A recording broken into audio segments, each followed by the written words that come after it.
नमस्कार सभी को, आप सबका स्वागत है अपने यूट्यूब चैनल में। आज हम डिस्कस करेंगे ईवीएस के सेक्शन विधियों के मोस्ट इम्पोर्टेंट क्वेश्चंस, जो कि रीडिंग लेवल फर्स्ट के लिए अति महत्वपूर्ण क्वेश्चंस रहेंगे।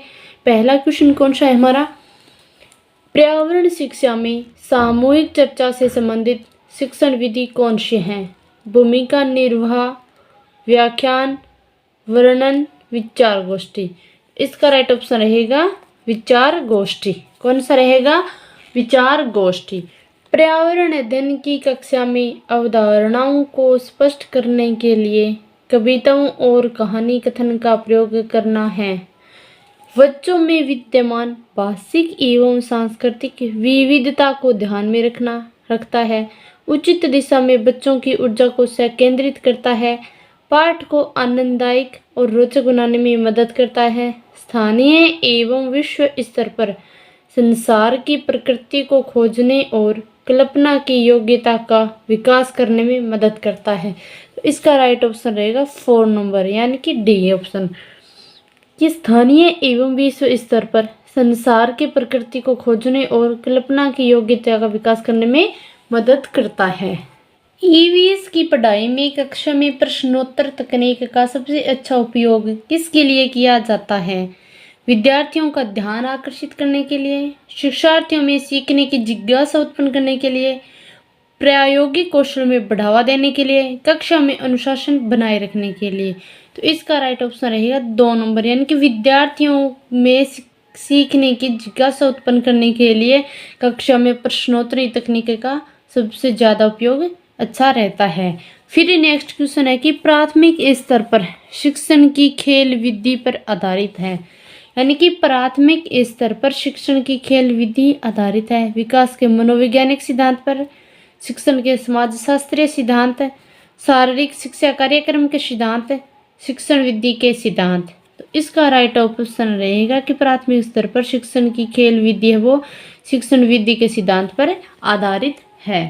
पर्यावरण अध्ययन के सीखने के मुख्य प्रशिक्षण संकेतांक हैं: पर्यवेक्षण तथा रिपोर्टिंग, अभिव्यक्ति, व्याख्या और वर्गीकरण, पूछताछ, विश्लेषण और प्रयोग, उपरोक्त में से सभी। इसका राइट ऑप्शन रहेगा उपरोक्त में से सभी, यानी कि पर्यावरण अध्ययन के सीखने के मुख्य प्रशिक्षण है पर्यवेक्षण तथा रिपोर्टिंग भी है, अभिव्यक्ति, व्याख्या और वर्गीकरण भी है, और पूछताछ, विश्लेषण और प्रयोग। तीनों ऑप्शन क्या है इसके राइट आंसर है। फिर नेक्स्ट क्वेश्चन है कि विद्यालय में मिड डे मील के समय के लिए कौन सा सबसे प्रासंगिक है? कौन सा सबसे प्रासंगिक है? तो यह शिक्षण अधिगम के बहुत ही मूल्यवान समय को बर्बाद करता है। शिक्षण अधिगम के साथ इसका कोई लेना देना नहीं है। यह ईवीएस शिक्षण अधिगम के लिए एक अच्छा शिक्षण अधिगम का अवसर है। यह उन बच्चों के लिए है जो विद्यालय में खाली पेट आते हैं। तो इसका राइट ऑप्शन रहेगा 3 नंबर, यानी कि यह ईवीएस शिक्षण अधिगम के लिए एक अच्छा शिक्षण अधिगम का अवसर है। फिर नेक्स्ट क्वेश्चन है कि पर्यावरण में बच्चों को जोड़ने की सबसे प्रभावशाली युक्ति है? कक्षा निर्देशन, किस्से, कहानियाँ, पाठ्य पुस्तक का पठन, शिक्षक द्वारा व्याख्याएं। तो इसका राइट ऑप्शन कौन सा रहेगा? किस्से और कहानियाँ। यानी कि पर्यावरण में बच्चों को जोड़ने की सबसे प्रभावशाली युक्ति कौन है कि बच्चों को हम पुराने जो कि हमारे किस्से हैं वो सुनाए, कहानियाँ सुनाए, जो भी हमारे वाले युद्ध वगैरह हुआ, वीर गाथाएं, ये सब चीज़ें क्या है बच्चों को सिखाएंगे। तो बच्चे क्या है कि पर्यावरण से जुड़ने का बहुत ज़्यादा अच्छे ढंग से प्रयास करेंगे। प्राथमिक स्तर पर पर्यावरण अध्ययन में समुदाय सीखने सिखाने का एक महत्वपूर्ण संसाधन है, क्योंकि यह एक बहुत सस्ता संसाधन है। यह आसानी से उपलब्ध होने वाला संसाधन है। इसमें समझदार और बुजुर्ग व्यक्ति होते हैं। यह वास्तविक स्थितियों में सीखने के अवसर उपलब्ध कराता है। तो इसका राइट ऑप्शन रहेगा डी। क्यों रहेगा? कि प्राथमिक स्तर पर पर्यावरण अध्ययन में समुदाय सीखने सिखाने का महत्वपूर्ण संसाधन है, यानी कि समुदाय में सीखने और सिखाने का सबसे महत्वपूर्ण संसाधन है। तो वो यह है कि यह वास्तविक स्थिति में सीखने के अवसर उपलब्ध करवाता है। तो डी नंबर ऑप्शन क्या रहेगा इसका राइट आंसर।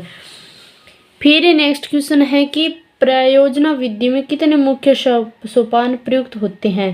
4, 3, 8, 6। तो इसका राइट ऑप्शन रहेगा 6 सोपान प्रयुक्त होते हैं। सतत एवं व्यापक मूल्यांकन की एक तकनीक है। सत्र मूल्यांकन, अर्धवार्षिक मूल्यांकन, निदानात्मक मूल्यांकन, इकाई मूल्यांकन।